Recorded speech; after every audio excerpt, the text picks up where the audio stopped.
são 8h35. O relatório da PEC emergencial do senador Márcio Bittar, que previu o fim da exigência de gastos mínimos para a saúde e educação, foi modificado. O parlamentar retirou esse artigo do relatório, o que desagradou a equipe econômica de Paulo Guedes, mas agradou todos aqueles que veem a saúde e a educação como áreas prioritárias no país. A pressão de especialistas, entidades, movimentos sociais foi tão grande que houve essa mudança de rumo em relação a essa PEC. É sobre isso que a gente vai conversar agora com o Daniel Cara, professor da Faculdade de Educação da USP. Olá, Daniel, bom dia. Olá, Marilu, um prazer mais uma vez estar aqui com vocês. Também quero dar bom dia a todas as ouvintes, todos os ouvintes e internautas que nos acompanham.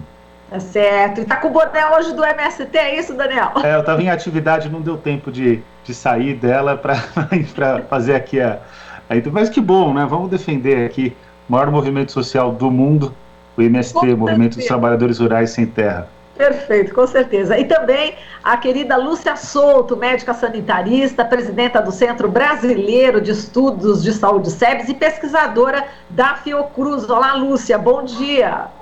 Bom dia, Marilu, bom dia, Daniel, bom dia a todo mundo. Bom, primeiramente, eu quero saber dos dois, né, sobre essa vitória, né? Valeu a pressão no Congresso para a retirada do fim da exigência aí de gastos mínimos para a saúde e educação. Só relembrando, né, que o governo federal continua aí obrigado a corrigir o piso de gasto nessas duas áreas, de acordo com a inflação do ano anterior. Os estados devem destinar 12% da receita à saúde e 25% à educação, e os municípios 15% da receita em saúde e 25% em educação. A tese do rigor fiscal nesse momento da pandemia perdeu. Essa foi uma grande vitória e prova mais uma vez que a sociedade mobilizada pode modificar o rumo da política desejada aí pelo governo federal diante da pandemia. Essa força da mobilização, como é que foi essa luta? Inicialmente isso, para depois a gente entrar exatamente nessa questão da saúde que está hoje, né, na pandemia, e também a educação como está sofrendo. Bom, inicialmente, Lúcia, valeu essa pressão? Vamos lá, como é que foi essa luta? Olha, foi muito importante, Marilu. Primeiro porque nós fizemos uma jornada de lutas a semana passada, fomos ao Congresso Nacional, a Frente pela Vida, Conselho Nacional de Saúde, que integra também a Frente pela Vida. Tivemos uma representação da saúde e da educação bastante vigorosa no Congresso Nacional. Entregamos um nosso manifesto tanto ao presidente do Senado, Rodrigo Pacheco, como também ao presidente da Câmara e à Comissão Mista de Orçamento, e à Comissão de Orçamento, que é a deputada Flávia Arruda. E, na verdade, essa pressão da sociedade, primeiro, há uma constatação de que esses pisos são pisos constitucionais, então se trata de cláusulas pétreas da Constituição. Então essa chantagem do Paulo Guedes, essa chantagem do governo federal, tentando vincular o auxílio emergencial à quebra de direitos, na verdade é esse o projeto deles, destruir os direitos todos, mas essa nossa mobilização e o resultado dela mostrou que a nossa luta realmente ela tem que continuar. Essa pressão ela tem que continuar.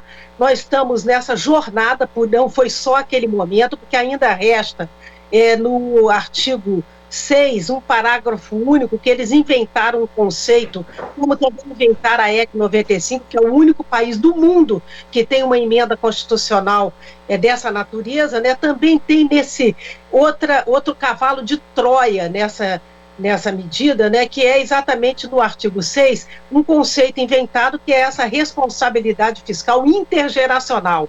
Isso é uma EC 95 mais um teto de gastos dentro do teto de gastos.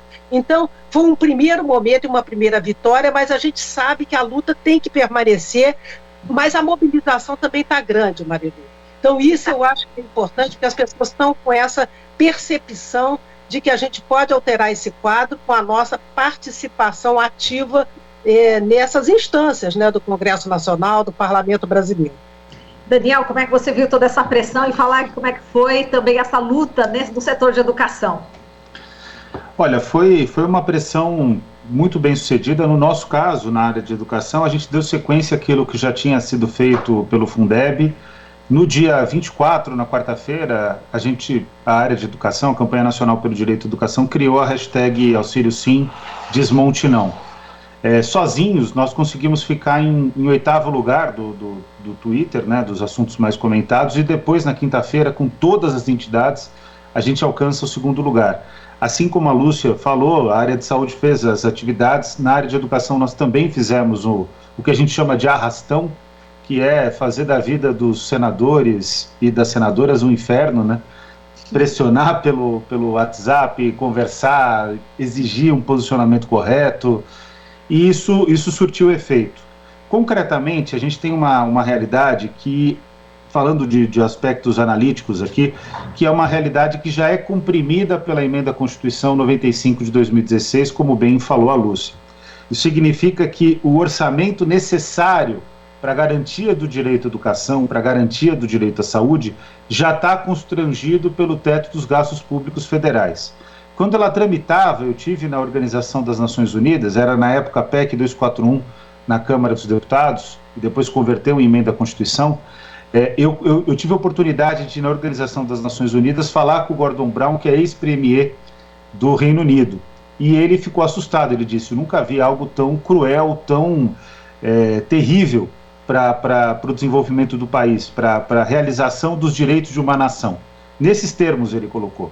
Na época até teve matéria não imagina, né? Ainda estava na transição, teve matéria da EBC, teve matéria do jornal o Globo, né? Concretizando, né, a crítica que ele fazia, mas infelizmente essa proposta foi aprovada e ela continua em vigor. Então a gente tem ainda esse fator de luta. Agora, no relatório da PEC 186/2019, saúde e educação vencem, mas as maldades permanecem no relatório em relação à questão econômica. O Brasil ontem deixou de ser uma das 10 maiores economias do mundo, né? Foi ultrapassado por Coreia do Sul, por Rússia e por Canadá. Ao mesmo tempo, a gente constrói nesse relatório da PEC 186/2019 instrumentos, a gente não, né? O senador Márcio Bittar constrói instrumentos que vai introduzir a reforma administrativa. E sem a ação do Estado, Marilu, concretamente, o Brasil não vai conseguir recuperar um lugar ao sol entre as economias do mundo e tampouco vai garantir aquilo que nunca garantiu para o seu povo, que é a qualidade de vida. Então, foi uma vitória importantíssima. Eles já têm consciência que não dá para interferir mais do que já interferiram no orçamento da saúde e da educação, mas a gente precisa começar, os movimentos sociais precisam começar também a entrar no debate da questão econômica. Hoje o mercado financeiro, na prática, joga sozinho, e a gente precisa agora adquirir mais uma questão, né? Somar mais uma questão à nossa luta, essencialmente a luta pela questão econômica e pelo papel do Estado. O papel do Estado a gente até faz essa briga, e faz bem, mas a questão econômica, qual é o modelo econômico, isso a gente ainda precisa avançar. E esse eu acho que é o desafio para as próximas questões que vão tramitar no Congresso Nacional, inclusive a PEC 186, porque eu não desisti. A gente vai brigar para que trechos desse relatório sejam retirados no dia de hoje, urgentemente, ou então na Câmara dos Deputados.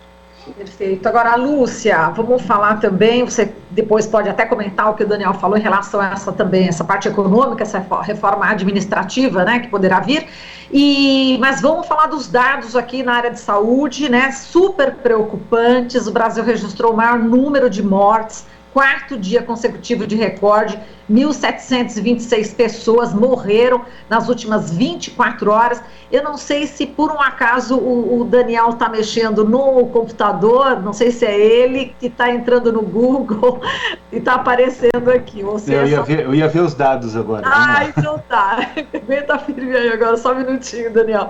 Bom, enfim, agora voltando, né, a essa trágica situação que a gente está vivendo, né? Repetindo, 1.726 pessoas que morreram nas últimas 24 horas.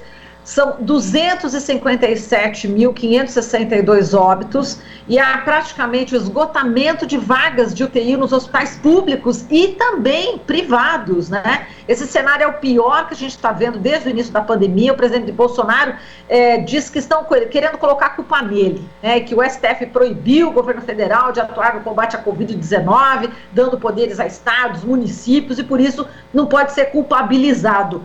Tudo em meio a esse colapso. Lúcia, faz uma análise para a gente desse quadro que a gente está hoje. Olha, Marilu, primeiro, ontem a Frente pela Vida fez um grande ato político diante daquilo que nós estamos chamando da maior calamidade da nossa história, e inclusive colocando que o Brasil não vai se calar diante disso. Essa situação, ela realmente é catastrófica. É bom que se diga que essas 256 mil mortes, a esmagadora maioria delas são mortes evitáveis, e que esse governo tem uma responsabilidade direta sobre isso.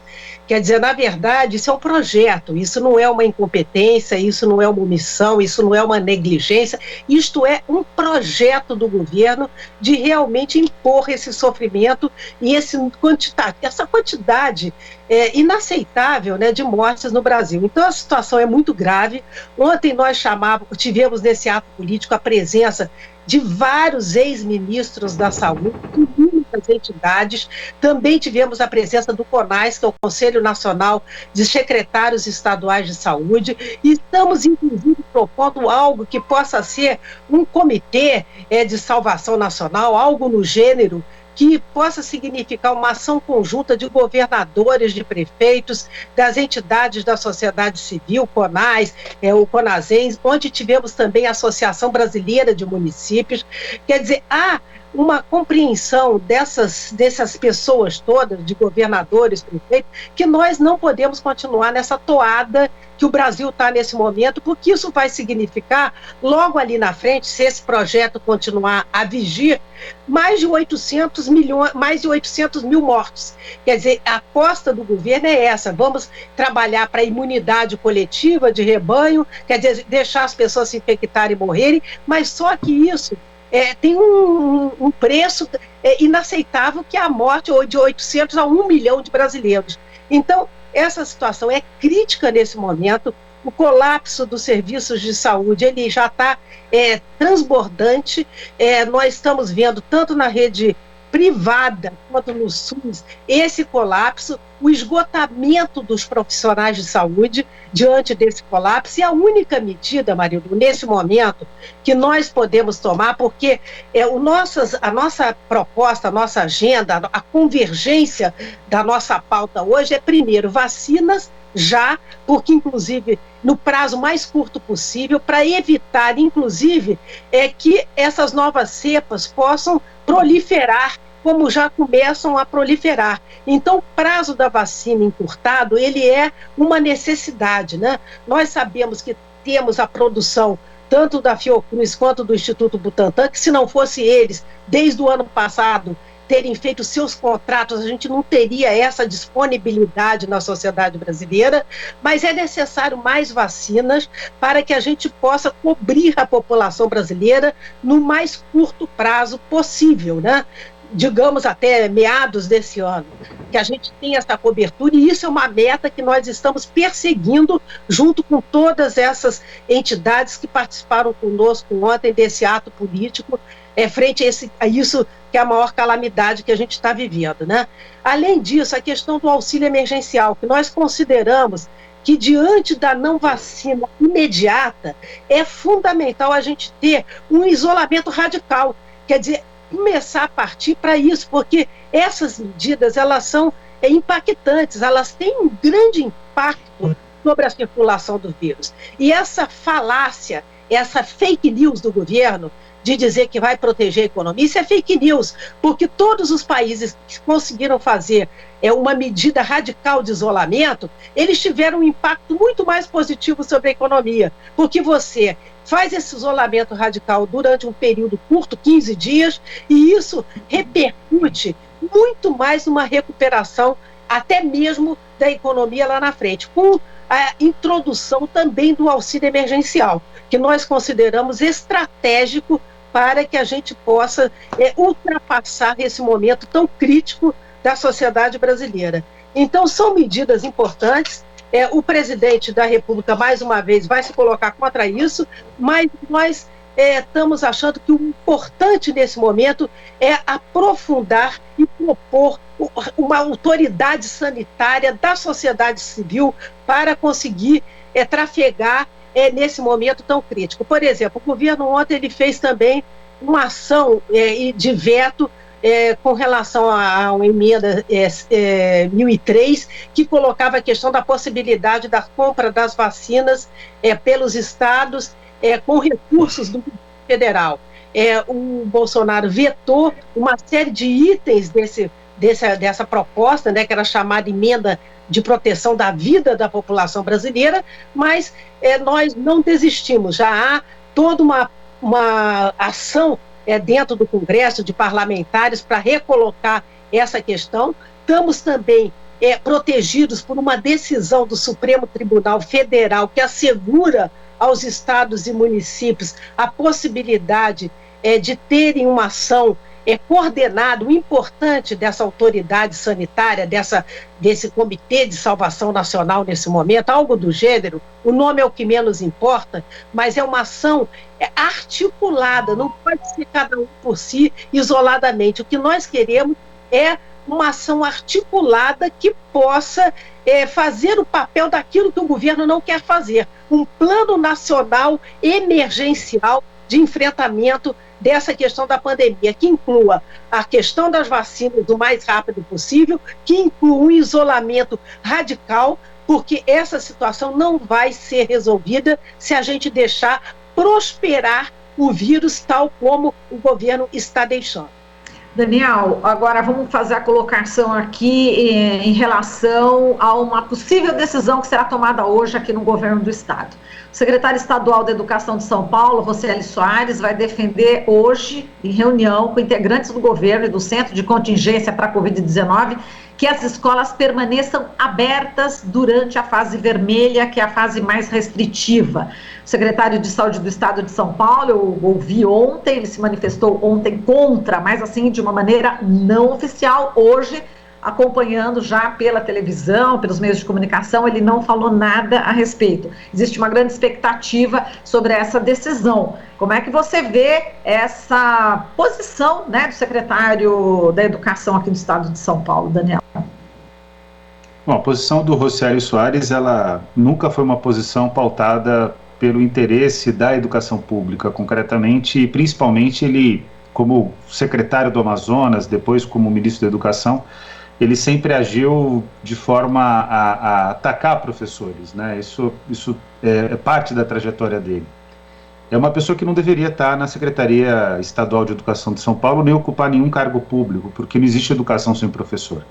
Concretamente, a gente sabia, Marilu, que o Brasil não tinha condição de retorno às aulas em praticamente todo o território nacional, ou pelo menos nos municípios com maior quantidade de pessoas, com mais de 100 mil habitantes.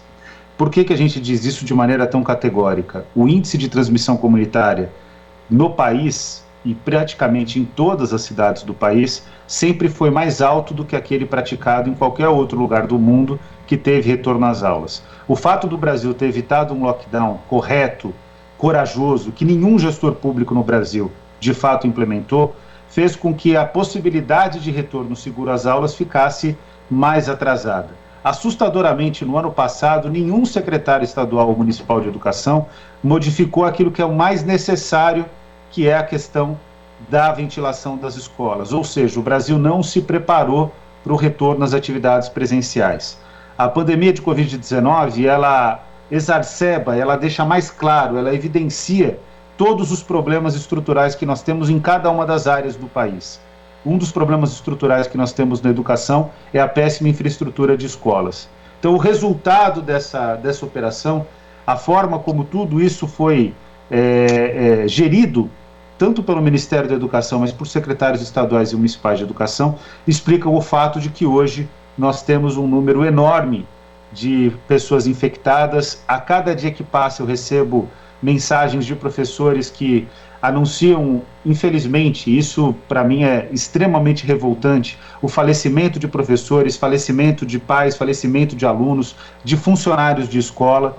Concretamente, quem está morrendo são os professores de menor renda, são entre aqueles professores os que têm menor assistência à saúde, que não conseguem, muitas vezes, encontrar ou ir para o hospital ou encontrar uma vaga com tranquilidade, porque são pressionados a permanecerem na escola. Nós temos casos de professores que estão infectados e que continuam indo às escolas porque tem medo da reação do secretário, e a diretora é obrigada a expulsar o professor, a não permitir que ele entre. Então, concretamente, eu não tem ninguém no Brasil que defenda mais a abertura de escolas do que nós, educadoras e educadores. A gente sabe da importância da escola aberta, da importância da escola. Isso que todo mundo do Brasil descobriu agora nunca foi novidade para a gente. Acontece que, concretamente, não são dadas as condições necessárias para a reabertura de escolas. E todos aqueles e todas aquelas que defenderam a abertura sem segurança são corresponsáveis por essa situação que a gente está vivendo hoje. Perfeito. Bom, o quadro realmente é alarmante. A Lúcia, só para a gente encerrar aqui, Lúcia, é pertinente o que o Daniel Cara está fazendo aí, esse alerta, né, que realmente não é hora de voltar com aula presencial, e parece que, andei também pesquisando o que você já se manifestou, parece que até os cemitérios, enfim, poderão entrar em colapso, não é isso, Lúcia? Exatamente, era essa outra dimensão também, porque esse colapso da saúde já está também se refletindo, tragicamente, no colapso até dos cemitérios. Quer dizer, nós realmente estamos numa situação, o Brasil está virando Manaus. Quer dizer, aquilo que foi algo chocante para o mundo inteiro, aquelas cenas inadmissíveis que assistimos em Manaus, inclusive mais recentemente a questão da falta de oxigênio, todo aquele colapso que nós vimos, né? Hoje, o que nós estamos assistindo no Brasil, dado a esse projeto do governo federal. Mas, Marilu, eu insisto em dizer que hoje há uma organização da sociedade civil, Frente pela Vida, governadores, eu acho que há um sentimento, o CONAS, que é o Conselho Nacional de Secretários, o Conselho Nacional de Saúde, que também integra a Frente pela Vida, com relação a que nós não podemos nos calar diante disso e que temos que encontrar saídas para ontem. Porque o quadro ele é catastrófico, ele realmente, nós todos da saúde pública nunca convivemos com uma situação de uma gravidade tão extrema como essa que nós estamos vivendo, e não é momento de ficar conversando só, é momento de ação para que a gente possa superar essa situação tão grave que o Brasil está vivendo hoje. Perfeito. Bom, e com isso a gente encerra aqui a nossa conversa. Muito obrigada, Lúcia Souto, médica sanitarista, presidenta do Centro Brasileiro de Estudos de Saúde, SEBS, e pesquisadora da Fiocruz. Lúcia, forte abraço para você, muita força aí. Forte abraço, Marilu e Daniel. Daniel Cara, Daniel Cara, professor da Faculdade de Educação da USP também. Outro grande abraço para você, Daniel, e parabéns também pela sua luta. Tanto a Lúcia quanto você são exemplos, né, de que é possível, com luta, modificar sim a realidade. Um forte abraço, Daniel. Abraço, Marilu. Bom dia a todas e todos. É um prazer estar aqui com a Lúcia também. Você está ouvindo Jornal Brasil Atual. As notícias que os outros não dão.